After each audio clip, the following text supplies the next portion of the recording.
Hey guys, this is Jay Grazio with Shooting Illustrated, bringing you another episode of I Carry. Today we're taking a look at the Smith Wesson M&P Gen 1. Let's take a closer look at this kit. While we tend to focus on new handguns and pistols still in production, there's a pretty good reason to feature a first-generation Smith Wesson M&P.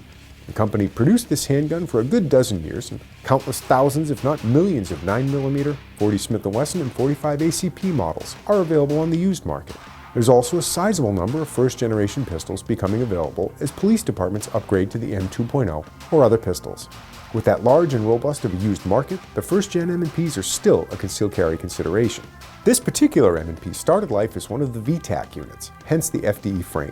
This model originally had the unique fiber optic tritium sight arrangement and came with FDE backstraps and magazine floor plates. The FDE slide has been replaced with a Faxon Firearms Hellfire slide with a cut for the RMR footprint. Suppressor height sights co-witness with the attached red dot sight, and serrations both front and rear assist in charging the pistol. Rounding out the upgraded components is an apex trigger, which was more or less a necessity on the first generation M&Ps. It's a fair question why anyone would be interested in buying one of the first generation M&Ps when the M2.0 models offer better triggers, more aggressive texturing, and optics-ready capability.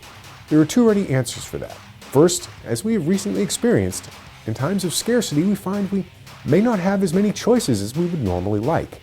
Being willing to dip into the used market, especially for an older model that had been produced for more than a decade, greatly increases one's chances of finding an appropriate, workable firearm. The second answer is quite simple: value. A law enforcement trade-in M&P can be found for significantly less than $400 on the used market.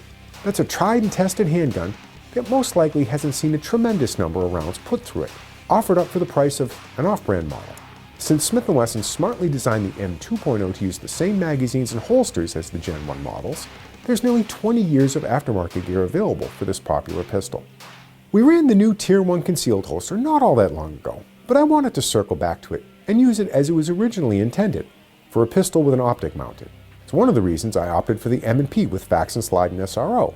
Because of the size of the SRO and the aggressive serrations on the Faxon slide, holster fits are somewhat difficult for this M&P. Opting for a holster like the Tier 1 concealed that indexes on a weapon light and has more room allows a more customized firearm to be carried easily. Also overlooked in the first pass on the MSP Pro was the spare magazine carrier that comes included with the holster. The MSP Pro we received was shipped with a magazine carrier for a double-stack 9mm, so we couldn't use it for the M&P 10mm. The magazine carrier can be worn inside or outside the waistband and can be canted at one of three angles to best suit your carry method. It's a well-designed, comfortable system that can be used with a variety of firearms, provided they have an accessory rail for a weapon light. Trijicon's specialized reflex optic, more commonly known as the SRO, was introduced in 2019 and won our Golden Bullseye Award for optics in 2020. We appreciated the large viewing window, simple controls, and top-mounted battery, in addition to using the popular RMR footprint for mounting.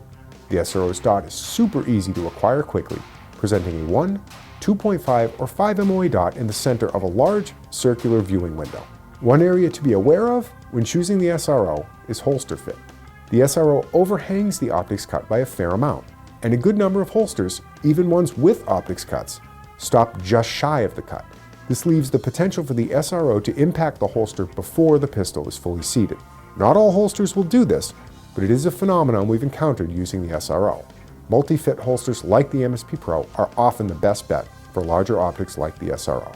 For more information on the items we've chosen for today's kit, or to see other guns and gear combinations, visit shootingillustrated.com. And, as always, stay tuned for more episodes of I Carry.